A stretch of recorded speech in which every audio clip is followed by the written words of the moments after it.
MaryLouMcDonald. Children were not protected from the risk of harm. Taoiseach, that is the line that really sums up the Hikka report into governance failures at Children's Health Ireland published this morning. The investigation was commissioned following revelations that non-approved springs were implanted in 3 children during surgery at Temple Street Hospital. And my first thought today is with those children and with their families. This report is a damning litany of failure. Failure of governance, failure of management, abject failure by government to act and ministers to do their job. This, after all, is the body that runs the major children's hospitals in this state, and the failures were widespread and systemic. Children's Health Ireland failed abysmally to keep children under their care safe, and in fact they put them in harm's way. These failures cover every area: management, governance, risk assessment, ethics, informed consent. And these failures happen because Children's Health Ireland is not fit for purpose, and they were allowed to carry on in that way. No overarching framework for governance, different doctors working at different hospitals under different rules, separate procurement processes across each hospital, no proper checks or oversight of process. Parents kept in the dark about the true nature of the surgeries carried out on their children, and very poor follow-up care for the children involved. All Taoiseach, the hallmarks of an organisation playing by its own rules outside of normal practice with zero consequences. Taoiseach, it's the responsibility of government to ensure that the most robust, effective and safe practices are in place at all of our hospitals. The failures at Children's Health Ireland were known for years. They were known to government, and yet nothing was done. And we're now witnessing this pattern of behaviour, dysfunction and scandal repeated again with regards to unnecessary hip surgeries on children. So there has to be accountability all round. There must be political accountability. These failures span 7 years, 2 health ministers, and were raised many times at the very highest level and raised here in the Dáil, Taoiseach. Government stood back and allowed this disaster for children's health care to happen and to go unchecked.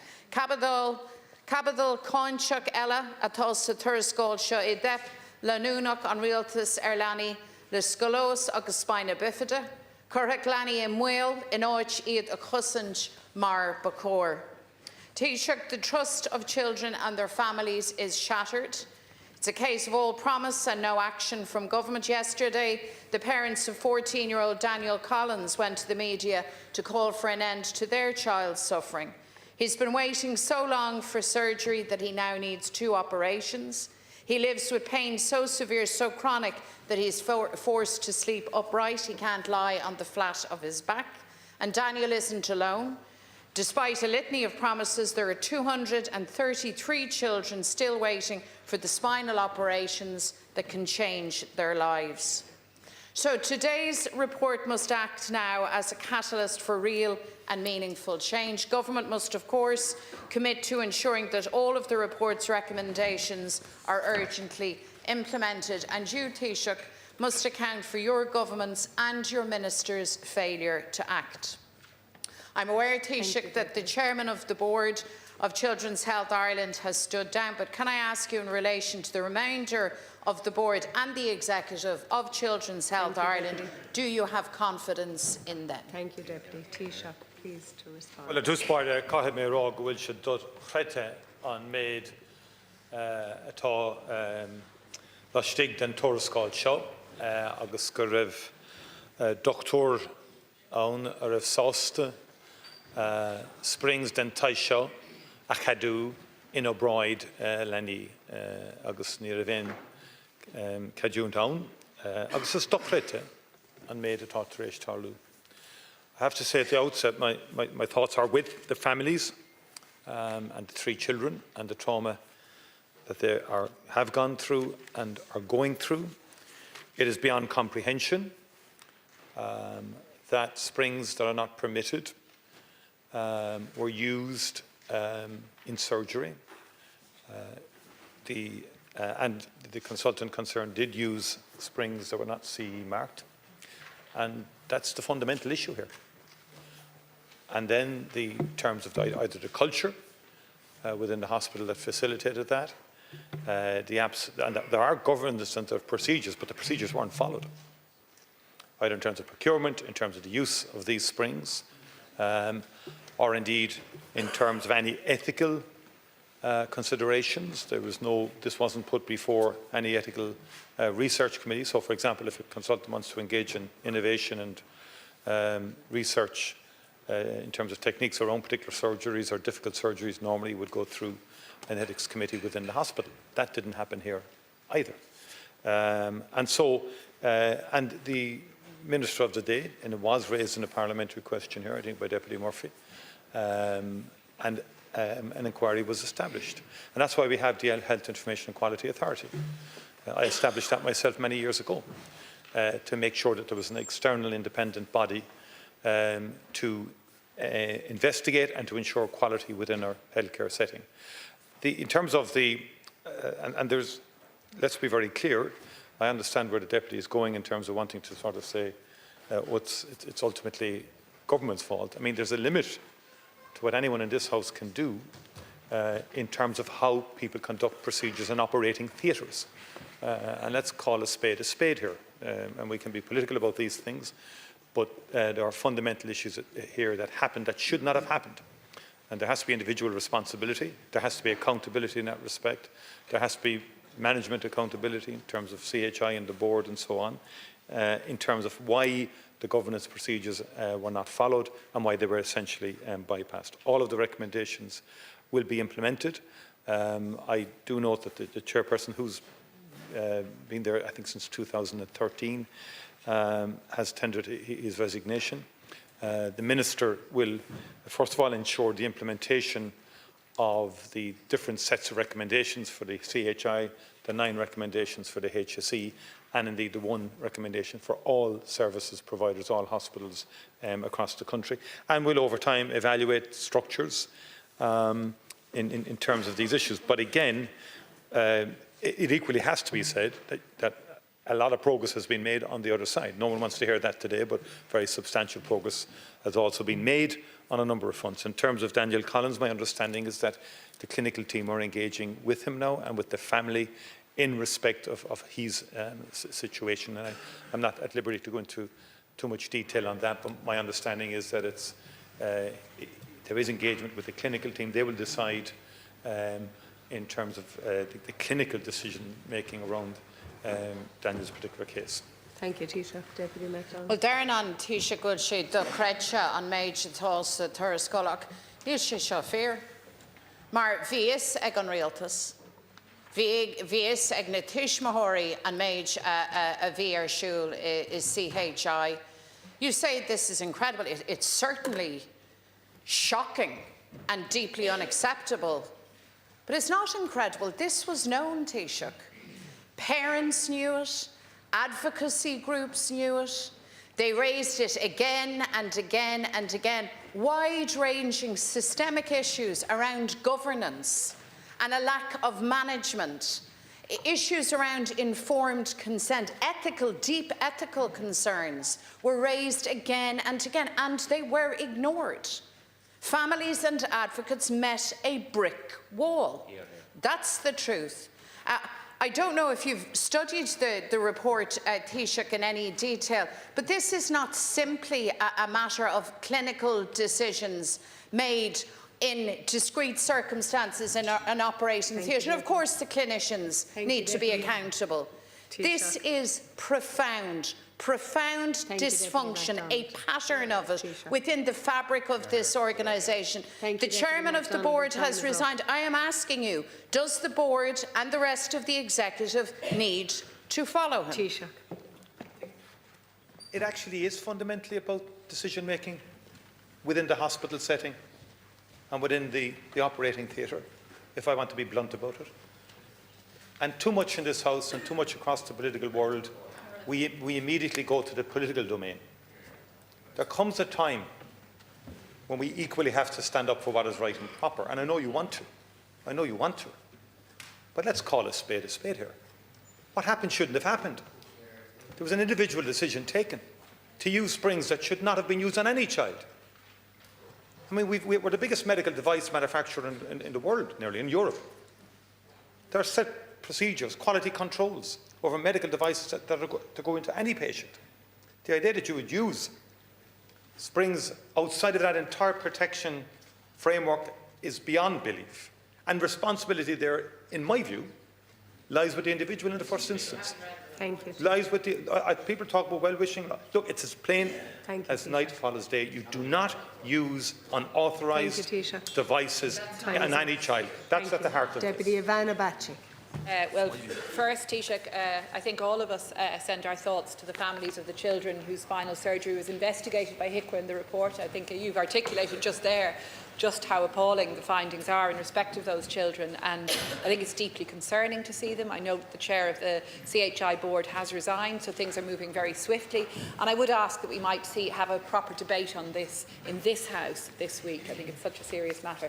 Could I also I think again on behalf of everyone, express our thoughts with our colleague Deputy Richard Boyd Barrett and wish him well in his treatment for cancer over coming months. I think Richard spoke extremely movingly and bravely about his diagnosis and his treatment.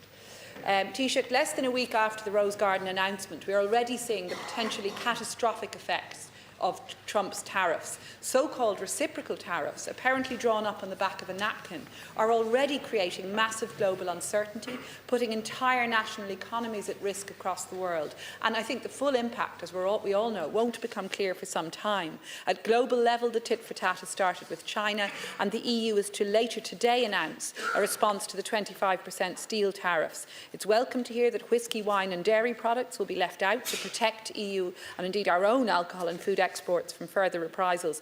But the likelihood is that once the EU package is announced, Trump will hit back with further tariffs. And what's becoming clear is that this isn't just about tariffs or customs barriers. Trump's top advisor, Peter Navarro, made clear in the Financial Times yesterday that they are aiming for what they call non-tariff weapons also, including EU regulations, taxes like VAT, data localisation rules, and what they're calling lawfare, that they allege targets US tech companies. Navarro singled out EU rules on hormone-treated meat and genetically modified crops. So, Taoiseach, can you offer assurances to Irish businesses, farmers, workers and consumers in light of this imminent and ongoing threat? We know the Taoiseach is flying today to meet with Trump's Commerce Secretary. The Agriculture Minister is in the US already. And I thank you for offering a briefing with opposition leaders later this week, and I hope we'll hear then more about the government's negotiation brief and how to avert the worst impacts of the tariffs. But there are urgent questions today. Workers facing the dread prospect of job losses. We're hearing already from employers, particularly in the medtech and other export sectors, that contracts are being paused or cancelled due to uncertainty, and that what employers and workers need is a short-term, state-backed work support scheme. Indeed, both IBEC and ICTU have called for such a scheme to be put in place, and ICTU have also called for sectoral industry task forces to help manage disruption. What we're talking about, Taoiseach, is a targeted programme. Not the broad wage subsidy scheme that we had in the pandemic, but rather a more targeted scheme to address the real impacts of tariffs potentially in particular sectors. Germany, as we know, is a gold standard in the Kurzarbeit scheme, and Taoiseach, we in Labour have been calling for such a scheme to be introduced for some time. Are you ruling out such a scheme now, or will you consider it, and what reassurances can you offer those who are facing that dread prospect of potential job losses or layoffs? In the first instance, I want to join with you in expressing our very, very best wishes to Deputy Boyd Barrett as he goes through treatment, and we've had many a good joust in the House, and certainly his voice will be missed over the next couple of weeks. So have you, as you said. But we wish him the very best in terms of the treatment he's about to go through, and wish him a full recovery. Could I say at the outset that there's some distance to travel here yet in relation to this issue of tariffs and trade wars. It is very serious and it is very grave, and the first focus has to be, or the initial focus has to be, can we get this onto a negotiation pathway? And you correctly said that issue has been made about, or issues have been raised around non-tariff barriers, and the US have a list of what they perceive to be non-tariff barriers in terms of the entry of US goods, chlorinated chicken or whatever, into the European Union. Likewise, the European Union has a list of similar non-tariff barriers that impact on EU goods getting into the US. In some respects, actually raising that issue, there may be an opportunity in it, because Europe is clear that it's willing to negotiate both the tariff issue but also non-tariff issues in respect of complaints that both sides would have about the other. So the European response has been a measured one, designed to endeavour to get negotiations underway. And I think before we consider any interventions or whatever, I think we must give that opportunity to negotiate in the first instance. The European response in respect of the steel and aluminium tariffs that were imposed by the US has now been published. The earlier list had been one that had been, to be fair, had been there in an earlier era when the older tariffs had been levied. They then had been lifted by both the Biden administration and the EU. And so they were just automatically published again and lifted. Now there's a new set, and it, thanks to, it takes out bourbon, which is some positive news for spirits and wine, and also dairy products. But of course, they're still subject to tariffs, and we want to get to a position where we can get zero-to-zero tariff arrangements between the European Union and the US. And likewise, then, if we can get a negotiation pathway on non-tariff barriers and any other issues that may be out there and are out there. And that is our approach so far. I spent the last week talking to multinational companies, med-tech companies, in terms of how they see it. They broadly endorse the approach. They don't want escalation. Many of them, obviously in the medium to longer term, this would impact. There's no doubt that investment decisions are being paused. You'll be back But people aren't as of yet in pharma or medtech being laid off or anything like that just yet. Well, I think, of course, it's clear that there is the big hope is that there will be a negotiation pathway open, and I think it's interesting to see the EU already saying that they offered to remove all tariff barriers on industrial goods and to buy more LNG from the US previously. But those offers were met with really a non-response from the EU. And there is a question now about to what extent there will be a response from the US, I should say, to what extent there will be a response in the US. And clearly, Trump is looking for major concessions, but even with those concessions, it's not clear that there'll be any move. So I think, Taoiseach, it is important, therefore, for those here who are desperately worried about the potential impact down the line on their jobs, their livelihoods, their businesses, their farms, that there is some indication the government are now considering the measures to be put in place to offer supports. And as I've said, we've seen other schemes in other European countries that can be adapted for particular sectors that are at risk. On Friday, however, you refused to endorse a short-term work scheme. The Finance Minister spoke in similarly negative terms on Sunday. I think the Taoiseach was a little more open to the prospect of such a scheme more recently. But we do need to hear from government that you're at least considering the prospect of that sort of scheme to support people staying in their jobs and help keep businesses afloat. I think, look, to be honest with Deputy, whatever we do has to be financially sustainable over the long term. I mean, it's just far too early, I think, to be venturing anything on that scale, on that front just yet. This is not the same as COVID-19, as you've acknowledged yourself. And therefore our response has to be one that is sustainable, but also that we have some sense of where this is going to settle, if indeed it settles at all. But I do believe it will in time, and we will be in a better position to evaluate what the optimal response would be. But remember, if it doesn't settle and say this tariff war continues, that will have implications on everything, public finances, everything. So we've got to be careful in terms of how we proceed, so that anything we do is financially and economically sustainable into the future. I mean, we do need resources to diversify markets. We need resources to invest more in innovation and research. There are things we can do that will, investing in the infrastructure, for example, is key, and so on. Deputy Cian O'Callaghan.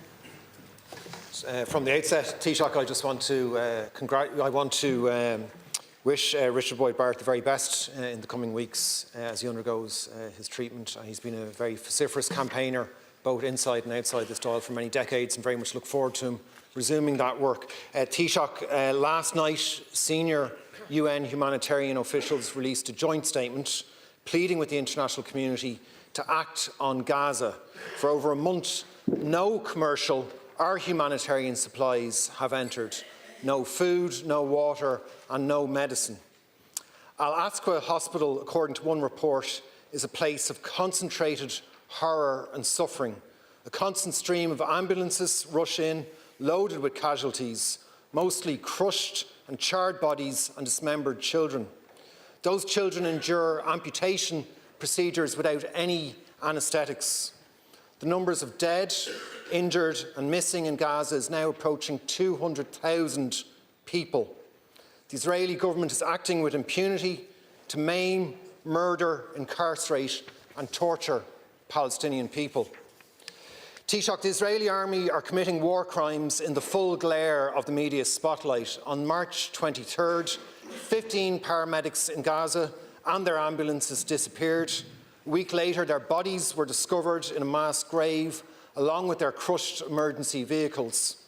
The Israeli army claimed they opened fire on the emergency workers as their vehicles were moving suspiciously without headlights or flashing lights. But mobile phone footage recovered from one of the victims' bodies has proven that that was a lie. They were slaughtered without warning on the side of the road. The lies about this massacre from the Israeli army are blatant and grotesque, and the silence from Western leaders has been deafening and shameful. Taoiseach, as a signatory to the Genocide Convention, this country has a legal obligation to do whatever it can to stop genocide. But instead of searching planes at Shannon for weapons, the state is strip-searching peaceful protesters. In just the past week, the Ditch has reported that Lufthansa illegally transported more than a tonne of munitions through Irish airspace to Israel. Facilitating the supply of key components to fighter jets that are dropping bombs on Gaza is utterly reprehensible. Taoiseach, have reports that Lufthansa illegally transported munitions through Irish airspace been investigated by the government? Are you going to act to stop these illegal transports? And when are you going to enact the Occupied Territories Bill? Thank you, Deputy O'Callaghan. Taoiseach. Yeah, could I, in the first instance, condemn without reservation the attacks by the IDF on Gaza, the bombing and what is the continuing slaughter within Gaza.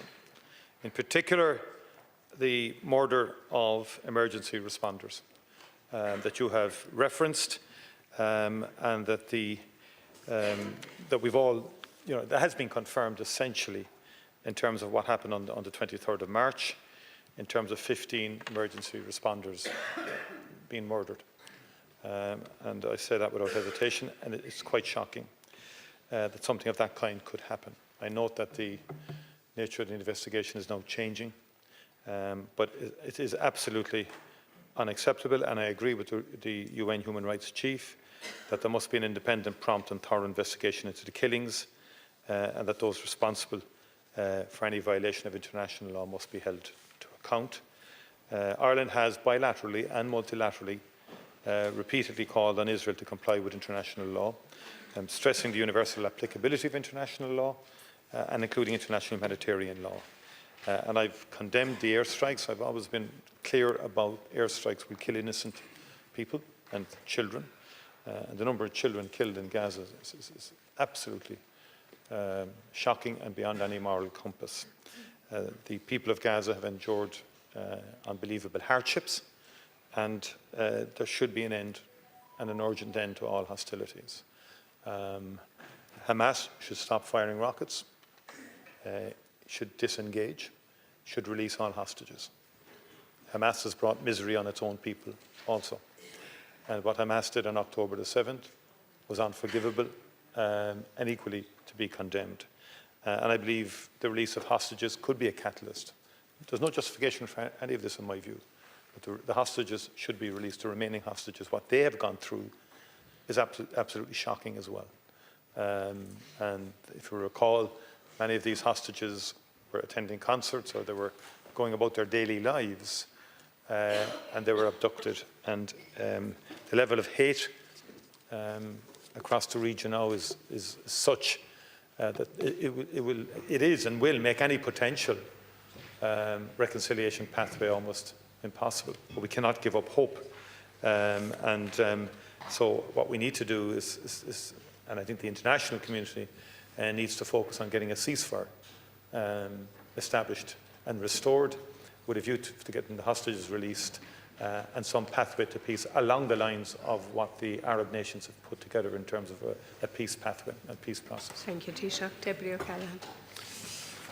Taoiseach, I welcome your strong condemnation. I agree that all hostages should be released immediately, and I welcome your condemnation of airstrikes. However, Taoiseach, I asked you about the issue at hand, which is that parts of fighter jets are being transported illegally through Irish airspace to Israel.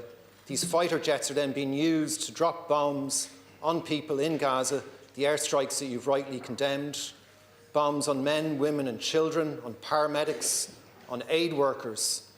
So is the government investigating these reports that have been published about our airspace being used for illegal transport of munitions to Israel, and are you going to act to stop this transport, these illegal transports of munitions to Israel? Thank you, Deputy. First of all, 2 points, just 3 points that you referenced earlier. In terms of overflights, there's a set regulations and legislation governing that. I will ask the Minister for Transport to again pursue the issue that you've raised in respect of Lufthansa. We can't physically stop planes, but we can certainly take actions subsequently. There are no planes landing at Shannon with weapons for Gaza, and people should not be referencing that casually as if it's a fact. It's not. It's just not happening. And we need to be really ground everything we say on truth and accuracy and precision, because this line gets trotted out about Shannon Airport and Gaza wrongly and falsely.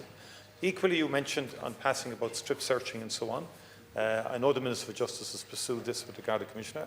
I've asked the Minister for Justice for the most up-to-date reports.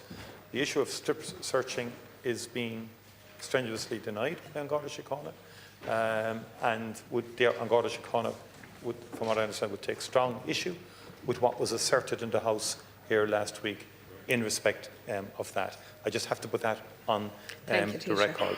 Thank you, Taoiseach. So I will pursue that first issue in terms of the overflight, which is problematic for us. But people do alert us in advance normally. If someone doesn't, they're breaking the... Thank you, Taoiseach. Deputy Michael Collins. Thank you, Cian. Taoiseach, the role played by some financial advisers of this state needs to be investigated immediately. The issue of financial advisers taking people's money for investments and the client getting no return for that same investment is both a local and national issue. The issue has been aired on RTE on more than one occasion, and most recently on RTE's Complaints Bureau show in March, where loan notes were given to clients by financial advisers in return for their money. These loan notes then appear to be worthless, even though they are covered by the central bank. Constituents in my constituency and yours, Taoiseach, and throughout the country have lost millions of euros due to these financial advisers. I will give you one example of dozens that I am aware of. Over 13 years ago, a constituent of mine, while looking for financial advice on clearing their mortgage, was advised by a financial advisor to invest their money with the same advisor, who guaranteed returns to pay back both the mortgage and also make money. This constituent made 40,000 on initial investment of 50,000. They subsequently reinvested 45,000 plus another 105,000 over a period of time, bringing their total investment up to 200,000.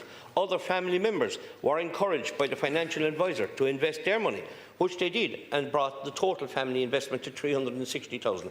The financial advisor promised to invest the money in trusted companies.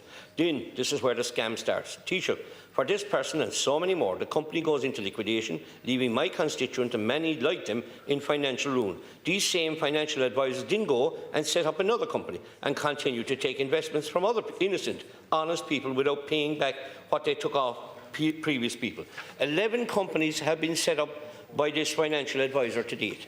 The following are samples of the sums of money people have lost: 10,000, 150,000, 350,000, 450,000, 700,000 and many, many similar amounts. My constituent has been looking for their money back since 2021. There has been 3,800 emails back and forth between the financial advisor and the constituent, but no money repaid. Frequently, the financial advisor promises to pay back the money, but the scam goes on, while these advisors drive around in the same neighbourhood with top-of-the-range Range Rovers, living lavish lifestyles. Having been given reassurances by the financial advisor that they would get their money back, our constituent went to buy a house, only to be subsequently advised the money is gone. This had a devastating effect on the constituent, who started to conduct their own investigation. They discovered that there are hundreds, if not thousands, of people in a similar position. Many feel isolated, ashamed and lost as to where to turn to. My constituent has made a complaint to the Ombudsman in June 2024 and is still waiting an outcome. The Garda Fraud Squad have been notified. Taoiseach, loan notes and companies are being regulated by the Central Bank, which raises the question: is the Central Bank conducting checks on companies and their indemnity? Is the Central Bank conducting checks on the people who set up these companies? And should the Central Bank now be responsible for these people's losses? Thank you, Deputy. Taoiseach. First of all, I thank the Deputy very much for raising the issue, and that's an issue of grave concern to those who've been depleted of their resources. Again, what I would say is you towards the end, you've in some respects provided the answer. I mean,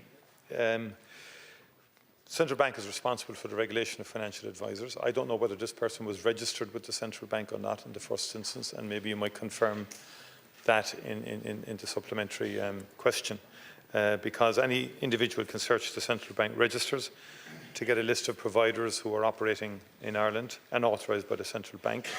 And before anyone makes an investment, they should first check the Central Bank register. The other key protection is the Consumer Protection Code. The Central Bank has just finalised a review of consumer protection in Ireland, of the code itself.